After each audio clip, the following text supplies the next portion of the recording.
Hey guys, Eddie Collins here talking about parts again. Something came up the other day and I thought, okay, this might be kind of cool to go ahead and share with you guys. Master cylinders, when we're talking about brakes, and especially like the bus behind me, this is a 64. It has a single circuit master cylinder. Now, 67s usually had a dual circuit master cylinder, even though I've got a 67 double cab that came from South America that actually had a single. So it's not necessarily always dual that you're gonna get. But a lot of the times, in order to save money, we would go ahead and get a Brazilian master cylinder, a single circuit one, and then go ahead and use your reservoir and then your brake light switch and put it on this. And usually you could get away with maybe, like $40 to $50. Well, post-COVID now, the Brazilian master cylinders have actually gone up in price quite a bit. And to top it off, the reservoirs, if yours is bad, for a good reservoir, you're looking at around $40 to $60, depending on who you get it from, for a German one. And then if you get a German brake light switch, you're looking at another 25 bucks or so. So it starts to add up. But I thought I'd share something kind of cool, which has been, obviously a simple thing to work around, but I figure there's a lot of people out there that don't realize this. You can actually go ahead and buy a complete unit that already has the reservoir and the brake light switch. Now, one thing that I do want to point out, on these brake light switches, there are some that you could get for less money, and we've actually had quite a few of them fail where they will leak between the plastic and the metal. They're just not made well. And at first you might not see it, but when you actually start getting pressure in here, they will start leaking little by little. So I always go ahead and get the German ones, which are a little bit more, but let me tell you, it's a job that you want to do once and be done with it. But back to buying the single units. This right here is awesome because when you buy this complete unit, and this one in particular comes from ATE, so still in the box, which is pretty good. I'll put the part numbers up a little bit later. Normally, I purchase the FTE brand, which is German also, and it comes with the switch and the reservoir bottle. What's interesting is the bottles are a little bit different between the FTE and the ATE ones, but they're still good. The reason that I wanted to bring this up is that this one unit here, on average, you'll find it anywhere between $165 to $185, depending on whom you buy it from. But the cool part is it's already put together. You don't have to mess with it.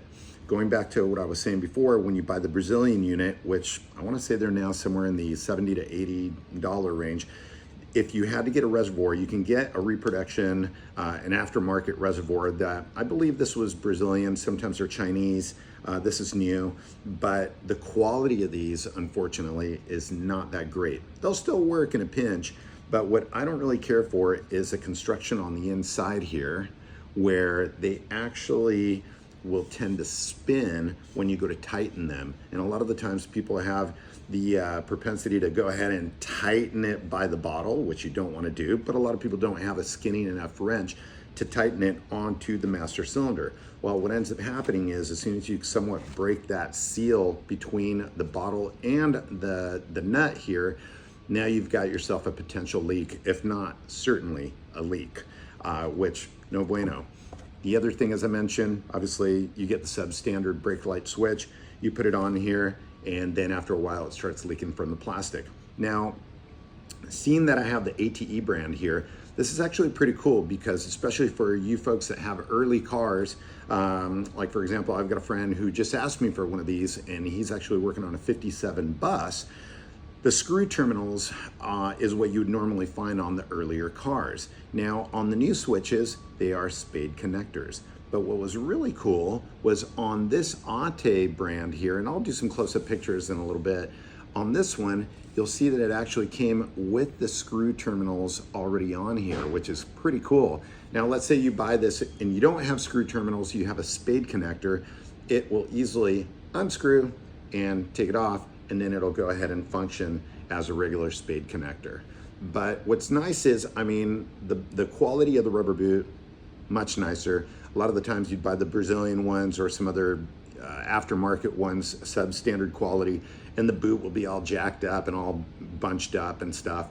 This one actually comes, with the proper copper ring in between the bottle. Obviously you got ATE on here.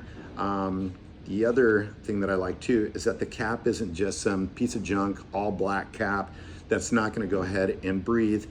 And what's nice is you still have a nice quality screen. I've seen some other screens that even though it's a screen, the plastic is still kind of closed up, so it defeats the purpose, but it's really, really done nicely.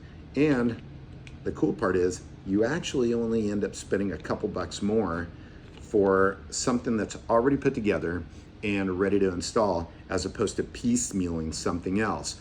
And I want to say it's usually somewhere in the $30 more for a German unit, whether it's made in the EU or somewhere else. It's still a better unit, and you're ready to rock and roll.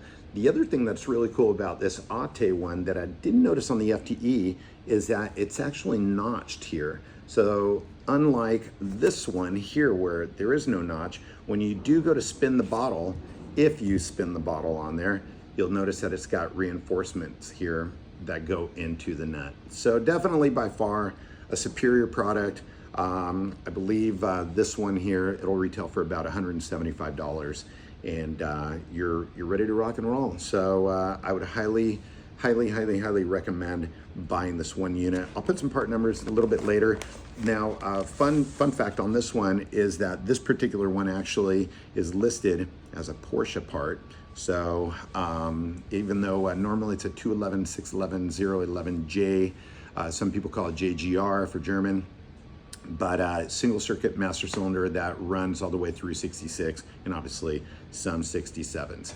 Anyway, hopefully that kind of helps you guide, at least guides you into what to buy, just so you don't end up doing all that work only to find yourself with leaks on your new parts, because we all know how much fun that is.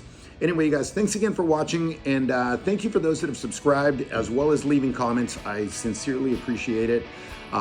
This does take time out of my day, and I'd like to go ahead and talk about this, and so knowing that you guys are stoked about it makes me happy. So thanks again. If there's anything in particular that you want to see me to talk about, or any tips that you could that you've always wondered or thought about, feel free to go ahead and send me a message, and I'll be happy to go ahead and take it into consideration. All right, have a good weekend, guys. Take care.